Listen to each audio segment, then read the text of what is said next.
বাংলাদেশকে যে deep state বানানোর একটা পরিকল্পনা করা হয়েছিল সেটা আমরা সবাই জানি, কারণ দীর্ঘ বহু বছর পর, স্বাধীনতার পর চট্টগ্রামে ঢুকেছিল হচ্ছে অস্ত্র ভর্তি সেই জাহাজটা।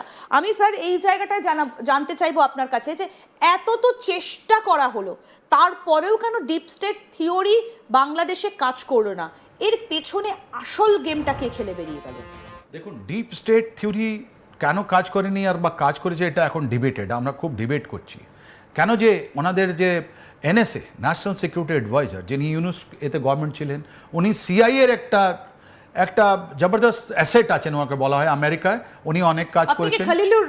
খলিলুর রহমানের কথা বলছি।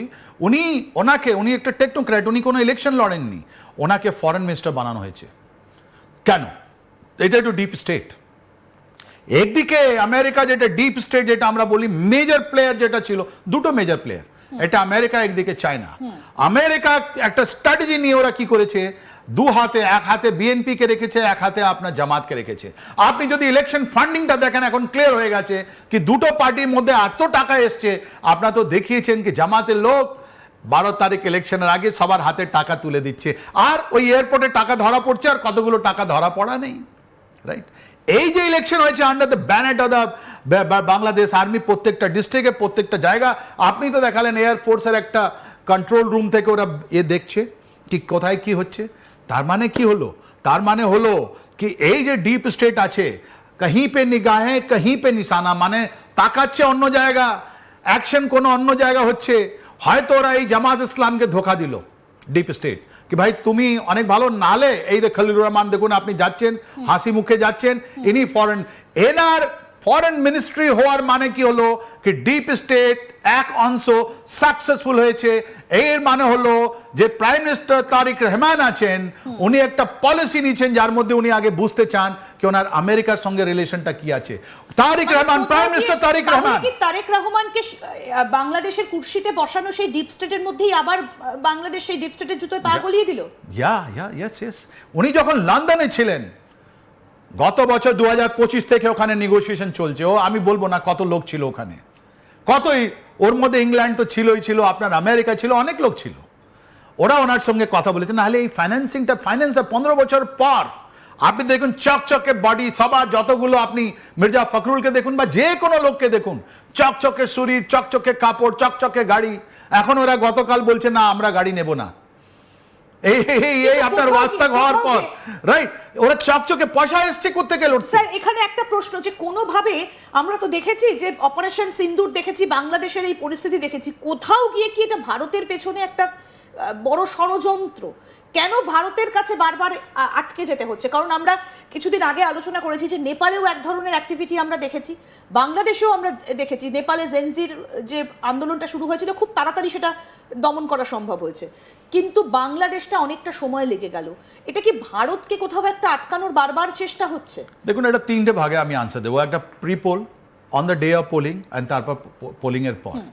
এই তিনটে অ্যাক্টিভিটিকে আপনি যদি ডটগুলো কানেক্ট করেন, তখন আপনি বুঝতে পারবেন আমাদের যে ডিপ স্টেট যেটা আছে ওরা কি করলো।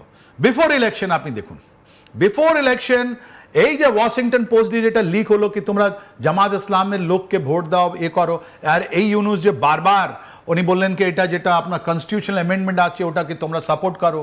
তারপর যেরকম আপনার যতগুলো জিনিস আমরা দেখলাম, যতগুলো আপনার সিক্রেট ডিলিং হলো আমেরিকার সঙ্গে, ইউনুসের সঙ্গে, রাইট? ইউনুস যে জামাতের সাপোর্টে কথা বলছেন, জামাত ইউনুসের সাপোর্টে কথা বলছে, তার মানে একটা তো ট্রায়াঙ্গেল ছিল, একদিকে ইউনুস, অন্যদিকে ডক্টর শফিক, আর তৃতীয় দিকে আপনার ছিল এই আপনার আমেরিকা ডিপ স্টেট।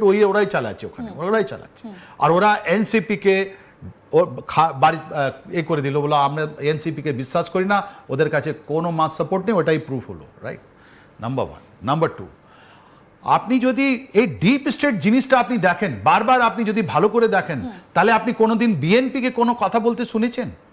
এই যে জামাত ইসলামকে বারবার ফরেন থেকে, আমরা এটাও দেখেছি যে লন্ডনে গিয়ে বৈঠক করে এসেছেন তারেক রহমানের সঙ্গে মোহাম্মদ ইউনুস, করে এসেছেন, তাই জন্য উনি বুঝতে পেরেছেন কি আমরা কি করতে হবে আমাদেরকে। কিন্তু মোহাম্মদ ইউনুস দু পায়ে, যদি বিএনপি চলে আসে তাহলে আমার কি হবে?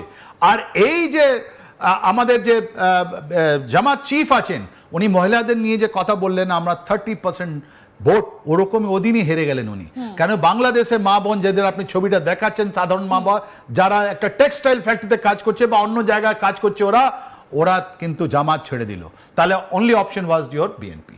আর আওয়ামী লীগ কে মনে হয় বলা হচ্ছে কি তুমি সাপোর্ট করো বিএনপিকে, কেন যে জামাত আসলে তোমাদের একটু প্রবলেম হবে, এটা আফগানিস্তান। তৃতীয়, আমাদেরকে স্যালুট করতে হবে বাংলাদেশের লোককে, ওরা যেভাবে ম্যান্ডেট দিয়েছে, যেভাবে ওরা কথা বলেছে। আলটিমেট ভোট বাংলাদেশের না জনগণ। ইন্ডিয়া, আমরা ওখানে কোন আমাদের অবজারভার ছিল না, আমাদের যতগুলো এম্বাসি ছিল ওর যতগুলো টাকাগুলো এম্বাসি দিয়ে যায় বা অন্য কান্ট্রি যে ডিপ স্টেট ফান্ডিং করে, আমাদের কাউন্সিলেট যত ছিল, আমাদের ভিসা যত ছিল বন্ধ। আমরা বললাম আমার নেই। ইনফ্যাক্ট যাদের পরিবারগুলো ছিল ইলেকশন আগে ওদেরকে তাড়িয়ে ওদেরকে বলা হলো তুমি রিটার্ন টু ইন্ডিয়া, আমরা ওখানে কোনো রকম পরিস্থিতি চেঞ্জ হতে পারে, আমরা ওখানে থাকছি না। ইন্ডিয়া নিউট্রাল, আর ইন্ডিয়ার কোনো লোক কোনো জায়গা কোনো কিছু বলেনি।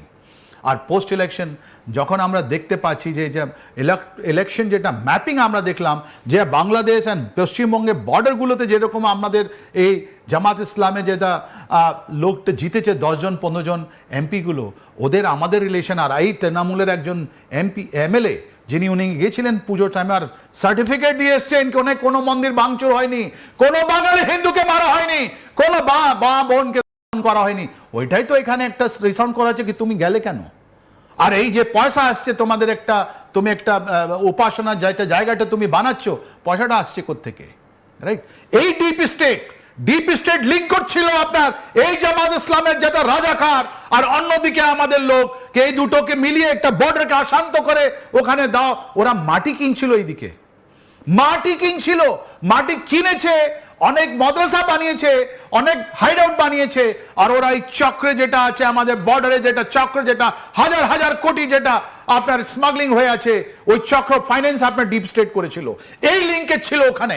তাই এটা ইলেকশন মাঝখানে আমরা বুঝতে পেরেছি কি এই deep state how they were linking, যেটা আমাদের এদের জামাত যারা ছিল এমপি, ওরা তো এরকমও খবর আছে ওরা এখান থেকে এসে আমাদের ইলেকশন ওখান থেকে এসে এখানে আমাদের গুলি ছাড়তো, বোমা ছাড়তো, হামলা করতো, তারপর ওরা ফেরত চলে যেত, ওর উপরে কোনো কাজ হতো না। এই ডিপ স্টেটের কাজ ছিল। তাহলে কি এবার এগুলো বন্ধ হবে নাকি এগুলো আবার অন্য পথে চালিত হবে? কারণ আপনি আগের দিনও বলেছেন এবং আজকেও বললেন যে আমেরিকা দুদিক থেকে একেবারে ঘুঁটি সাজিয়েছিল। একদিকে তারেককে ফেরানো আমেরিকার বা সিআইএর একটা প্ল্যান, আবার মোহাম্মদ ইউনুসকে বাংলাদেশে পাঠানো, জামাতকে উস্কানি দেওয়া, সেটা আমেরিকা বা সিআইএ তারও একটা প্ল্যান হয়ে থাকতে পারে। তাহলে কি বাংলাদেশে আবার নতুন করে উত্তপ্ত হবার আশঙ্কা একটা রয়েছে? কারণ বাংলাদেশের মানুষ যদি আবার বুঝতে পারেন যে এর পেছনেও একটা থিওরি কাজ করছে, আবার একটা জেনজির সেই বিক্ষোভ আমরা দেখবো না তো? দেখুন, এই যে ওদের 50খানা minister, 49+ prime minister Tarique Rahman and plus 10 জন আপনার অ্যাডভাইজার, এই 60 জনে যদি আপনি প্রোফাইল দেখেন, ইনি কোন মিনিস্টার, আপনার প্রাইম মিনিস্টার তারেক রহমান কোন মিনিস্ট্রি নিজের সঙ্গে রেখেছেন? Defence ministry. কেন উনি তো কাউকে, আপনি এত রিটায়ার্ড লোক আপনার বিএনপিতে আছে, ওদেরকে বানাতে পারতেন ডিফেন্স মিনিস্টার। ইনি বানিয়েছেন বিকজ গুরুত্বটা ইনি বুঝতে পেরেছেন।